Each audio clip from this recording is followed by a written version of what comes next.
Hey, shalom everyone. This is Chris Shoemaker, also known as Yehuda Ben Shomer, and welcome to Ray Bash's Ramblings. Today I want to talk about being overly righteous. Let that sink in just for a second. You're probably chuckling, you're probably shaking your head, and you're probably thinking, how can you be overly righteous? I mean, doesn't the Word of God, doesn't the Torah, doesn't God demand that we be righteous and that we be holy, that we be separated? So, that being said, how can somebody be overly righteous? It sounds like an oxymoron and it sounds like a contradiction to our ears. But there is such a thing as being overly righteous. And Solomon deals with that in his book called Ecclesiastes. And it says in Ecclesiastes 7:16, "Do not be overly righteous nor overly wise. Why confound yourself?" Yeah, what do you make of that one? Right? I mean, it's just like, are you sure there's not a translation issue? Are you sure that, is it a corrupt text? Like, how can this be a part of Scripture? And if so, if this is truly a legitimate translation and rendition of the Hebrew manuscripts, what does it mean to be overly righteous? Now, interestingly enough, I'm reading from the Tree of Life version, and it is one of the most accurate and balanced messianic translations, scholarly messianic translations that's out there on the market. It straddles the fence between word for word and thought for thought in the translation philosophy, leaning more towards word for word. So it's a very accurate and dependable translation. And there's other translations out there that basically say the same thing, that word it almost exactly the same way. Do not be overly righteous nor overly wise. Why confound yourself? Have you ever met anyone who has kind of been too smart for their own good? They have so much intellect and book smarts and book knowledge that they lack common sense, that their intellect and their knowledge of the mechanical material world and facts and figures and different realms of education and study and thought, such as mathematics and science, etc. And they know so much that they lack common sense. Albert Einstein, he was considered a genius, yet he didn't know how to tie his shoes. He was a genius, yet when he walked home, he lost his way. He couldn't find his house. So he ended up having to paint his door red so he would know that that was his house. Nobody would ever call him stupid. Nobody would ever call him, dumb. He was a genius. He's the one who made the groundbreaking discovery E equals MC squared, the theory of relativity. He has been the basis of many scientific discoveries through Stephen Hawking and other people. But yet, this is an example of extremism. He was so intellectually in tune and so smart that he kind of lacked street smarts and common sense and kind of the knowledge of the everyday. Do not be overly righteous nor overly wise. Why confound yourself? One of the biggest regrets of Albert Einstein is that he took things apart down to the molecular level to such a degree he couldn't put it back together again. He was Jewish. He believed in God. But yet his faith was shaken due to his intellect. Let me put it to you this way. Have you ever been curious about how something works? Say like a telephone or a computer or a car, and you took it apart. You took it all apart to discover how it works. But yet when you had it all apart and you attempted to put it back together again, you couldn't. There was no way you could reassemble that computer, that phone, that vehicle, whatever it was. Well, that's the way Albert Einstein thought scientifically. He was able to deconstruct things and learn about things as he took them apart, but yet he wasn't able to put them back together again. And this, kind of shook his faith in a way. So I think this is kind of what Solomon is getting at to a certain degree. in Ecclesiastes 7:16, do not be overly righteous nor overly wise. Why confound yourself? Einstein was confounded because he was so smart. He didn't know how to put back together what he took apart.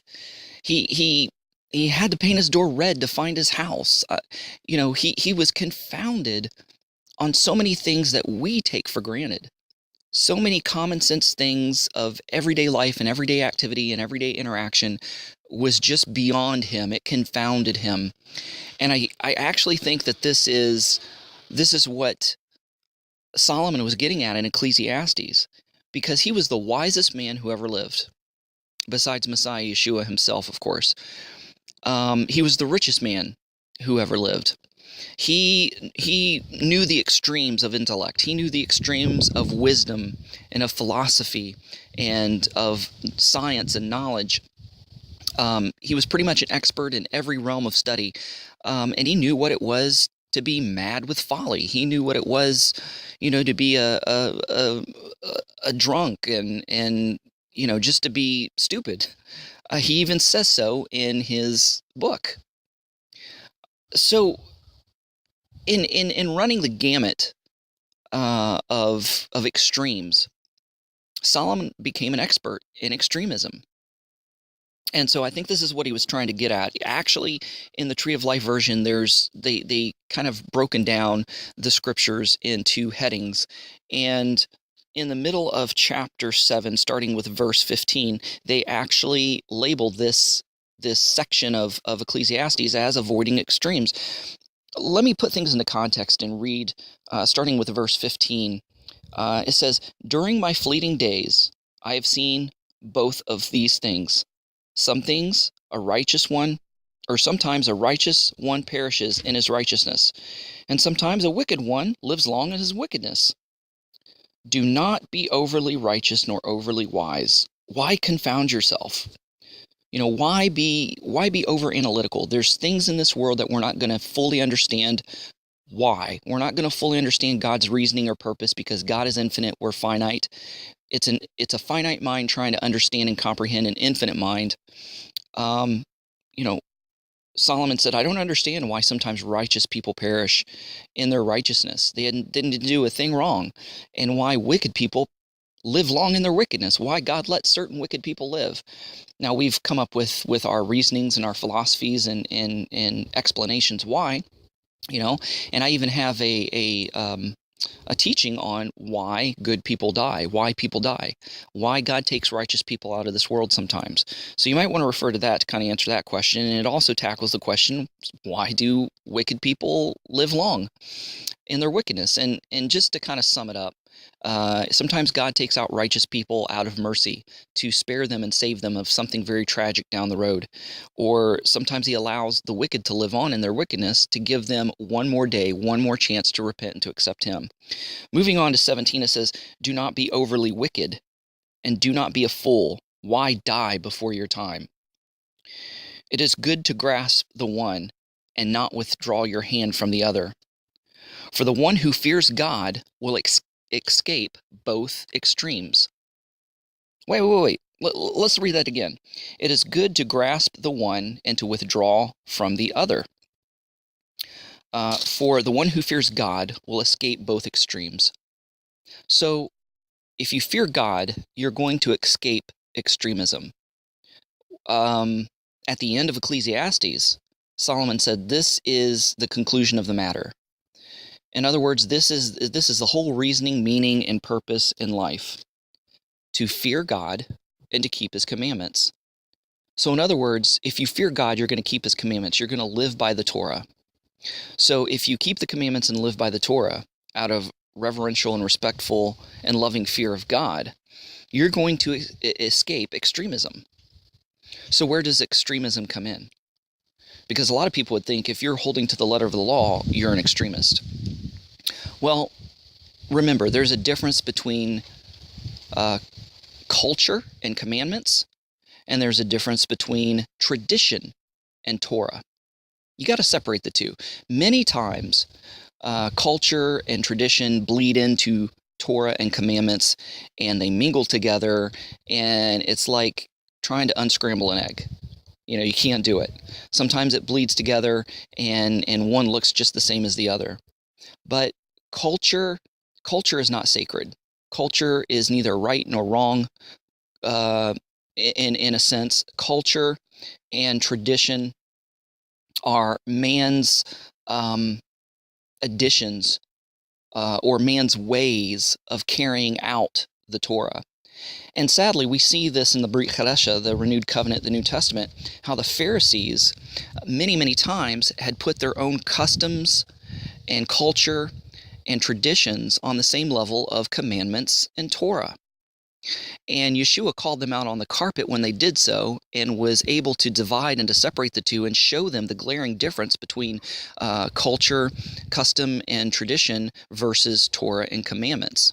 He says a lot of times your culture, your customs, your traditions nullify the very commandments they're trying to protect. Because culture, commandment, or culture and tradition and customs were devised as fences to protect the law. So, if there was like a commandment, thou shalt not do such and such, the Pharisee says, well, if that's the commandment, let's make a commandment, thou shalt not do such and such, and it will keep us 10 feet away from even coming close to breaking that commandment. It'll protect us from breaking the original commandment if we institute this culture, this custom, this tradition of ours. And many times they would do so and nullify the commandments. Like they wanted to love and to respect God. So they said if you claim something to be Korban, it was dedicated to God, and you couldn't renege or go back on that. But yet many people were using this Korban principle as an excuse not to fulfill the commandment of honoring your father and your mother. And the way you honor your father and mother, at least one aspect of that, is to take care of them and provide for them in their old age when they can no longer take care or provide for themselves. And people were saying, well, Mom, Dad, I love you, and I know that I'm supposed to help you out, but I'm sorry, I've dedicated these possessions and this time to God. God is above you.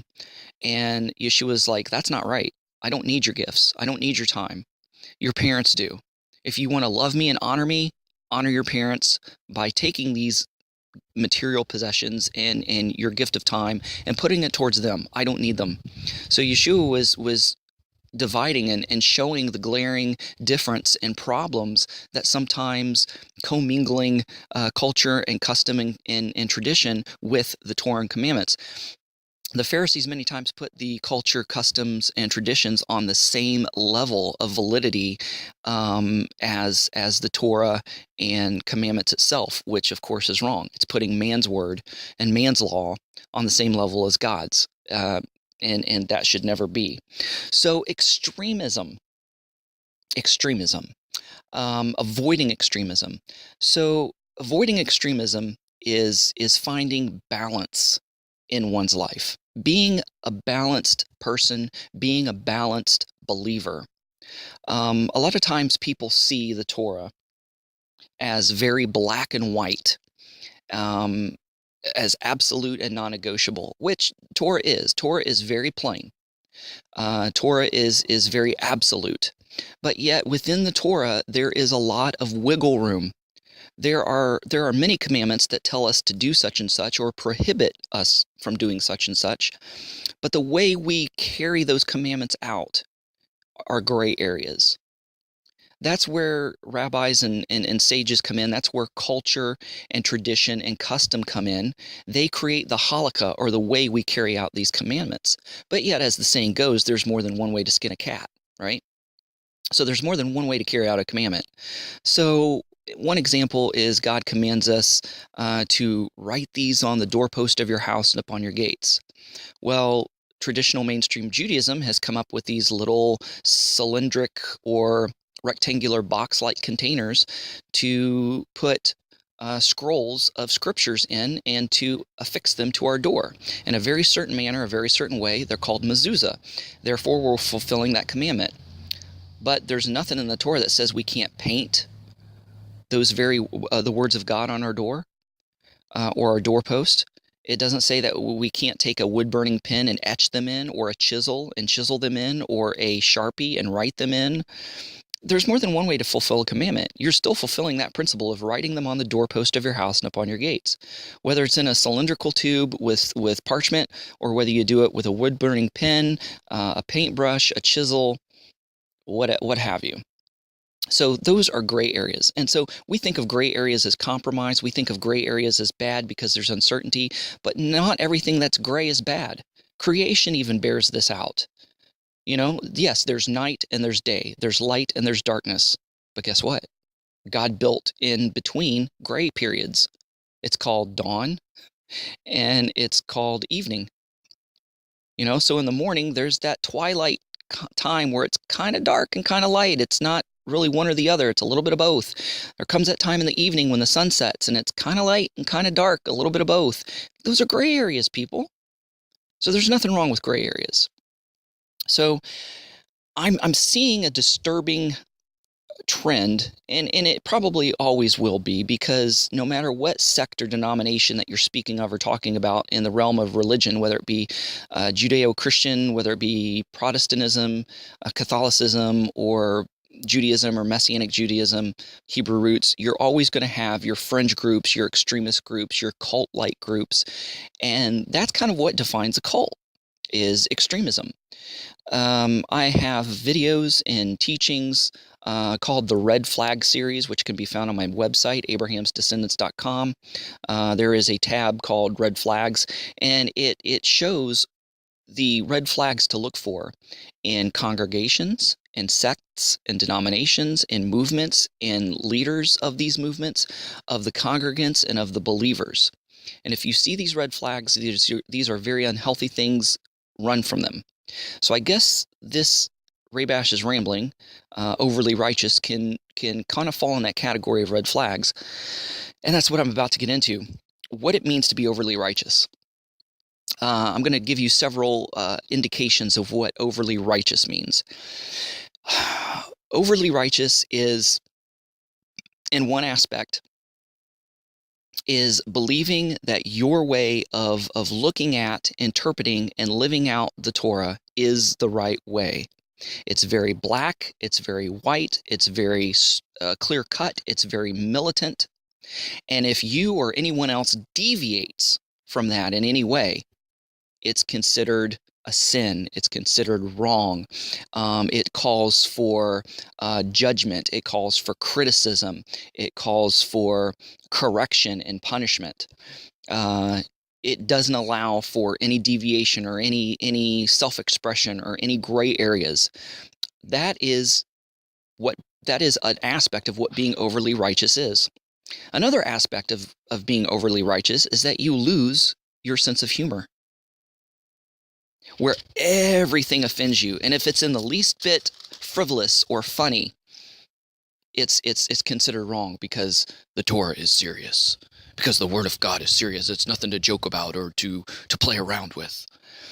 And people get this way, they get very militant. So if you even try to crack a smile or crack a joke, you get raked over the coals for that. That is being overly righteous. I mean, God created us in His image, did He not? And if we have a sense of humor, it means God has a sense of humor. And maybe one of the reasons we don't read it in if you read the Tanakh, the Old Testament, you will see puns, plays on words, and you'll see very subtly God's sense of humor. And maybe it's a little harder to detect in the Brit Chadasha, the renewed covenant, in the Gospels when it's dealing with Yeshua. And maybe the reason is because when the Gospels were written, they were written from the Talmudim, the disciples' point of view of Yeshua and of his teachings. So therefore, it was meant to be a very serious document. And they didn't record every single thing Yeshua said or did. And some things weren't even meant to be written down because they were considered private, they were considered intimate. And humor is one of those realms that is deemed intimate, especially within the rabbi Talmud, rabbi disciple, rabbi student dynamic. Humor was considered very, very intimate. And so there were probably a lot of inside jokes between Yeshua and his disciples. And I've often said this before. I can't prove this. There's no apocryphal literature even to back this up. But I can't help but think that maybe Yeshua was in the fishing boat with Peter, James, and John, or the other disciples at some point. And just for the fun of it, just for the heck of it, as Peter was bending over the boat, pulling in the net, or messing with the rigging, that Yeshua was like, whoops, and pushed him over the boat into the water just for a laugh. I love those paintings of Yeshua where he's laughing, because we always see these Renaissance, churchy, ecclesiastical paintings where he's all serious and his eyes are wild and wide, and he's got these weird hand gestures. And, he's in a Greek toga, and, he just looks like a zombie or something. I love those pictures where he's laughing, because it really shows his humanity. So I know that Yeshua had a sense of humor, and I'm sure that he laughed and joked around with his disciples. And of course, the Brit Chadasha, the renewed covenant, the New Testament, does warn us about coarse jesting and improper joking, and warns us about that. And this falls in the realm of making fun of other people, slandering other people, putting down other people, sexual innuendos, things like that, things that are improper. But somebody who is overly righteous thinks that everything that is funny or humorous or that makes you crack a smile must be bad, must be wrong, because after all, God demands holiness. God demands sobriety. God demands us to be sincere and serious. And they don't leave any room to be human. They don't leave any room for fun.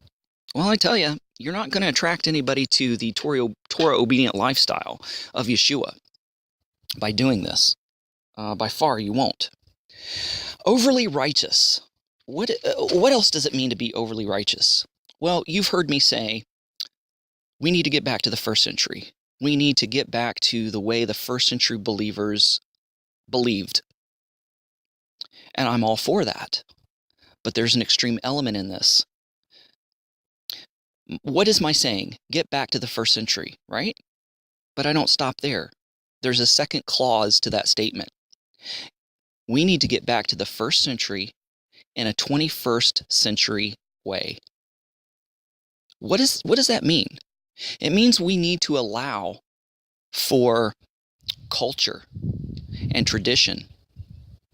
Because a lot of people who are overly righteous and who are religiously extreme not only believe that we have to spiritually believe like the first century believers, but we need to dress like them. We need to talk like them. We need to act like them. We need to live our lives like them, even if it's out of step and out of sync with modern life and modern culture.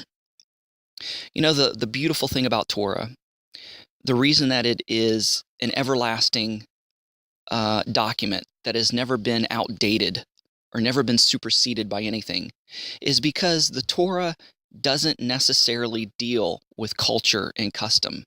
It deals with the inner man. It deals with the fallen nature of man. It deals with humanity. It deals with us as people on the inside. And it deals with the human condition.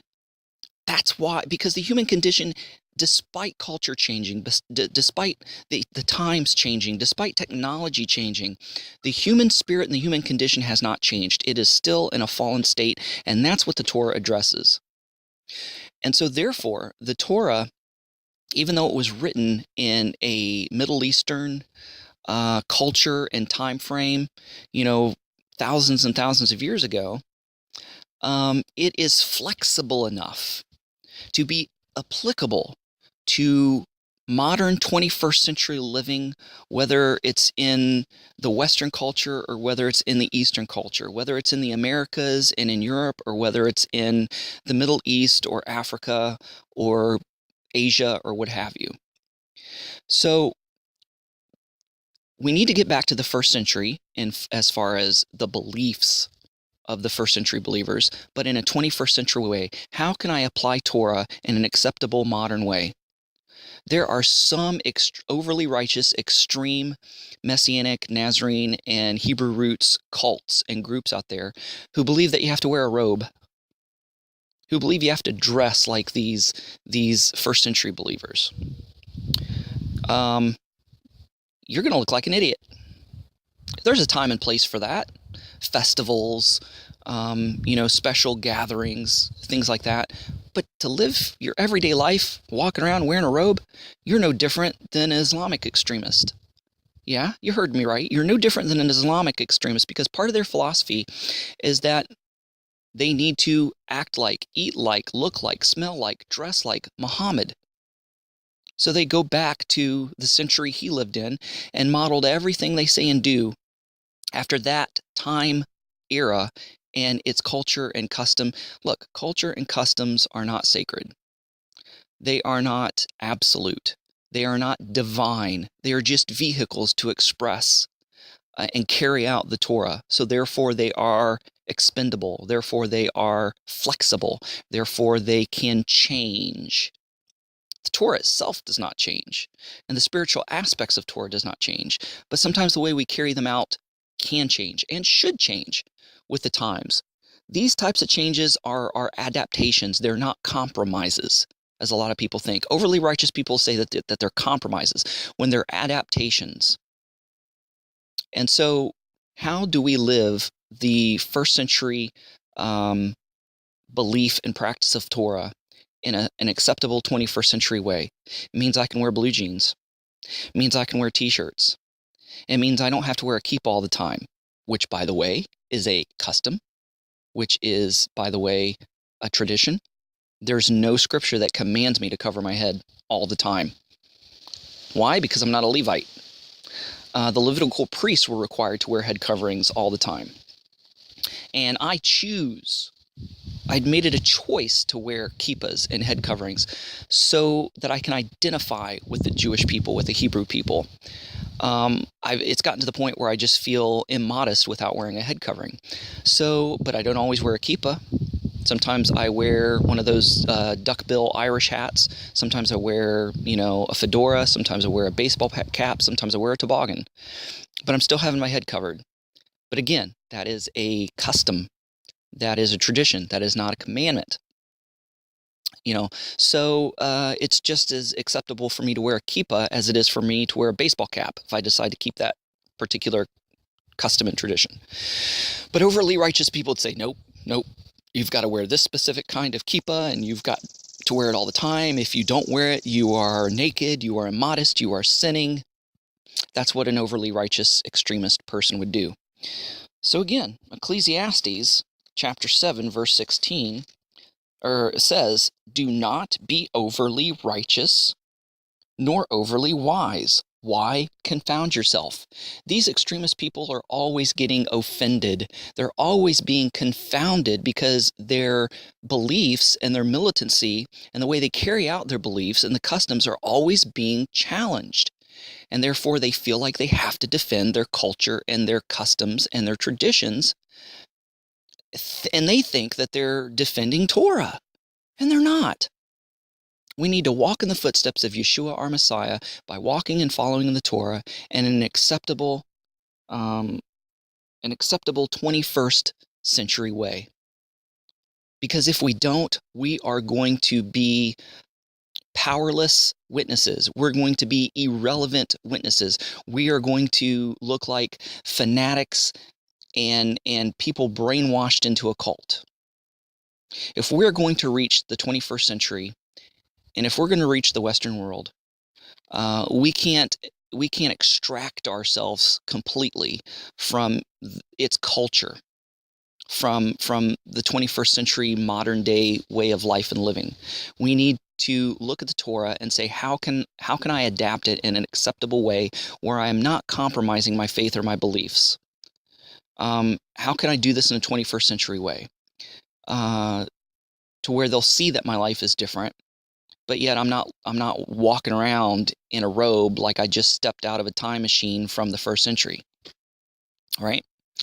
So we need to be relevant, therefore being effective and being powerful, loving witnesses to bring people in to Messiah and bring people in to Torah.